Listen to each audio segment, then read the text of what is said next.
ব্যক্তিত্ববান পুরুষের কিছু লক্ষণ। কারো সাথে কোনো নোংরা মজা করে না, তার সে সম্পর্কে শ্যালক শেলিকা হোক কিংবা ভাইরা ভাই।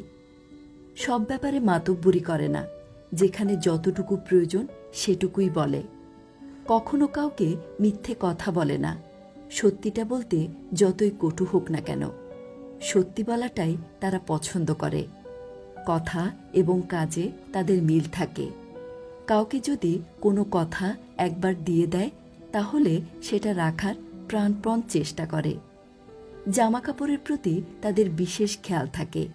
মার্জিত ও ভদ্র পোশাক পরিধান করতে ভালোবাসে। ছোট বড় সবাইকে সম্মান করে। তবে কেউ যদি তাদের অসম্মান করে, তাহলে জনসম্মুখে এই নিয়ে কোনো ঝামেলা না করে সেই লোকটার সাথে আলাদা করে কথা বলে। নিজের মা, স্ত্রী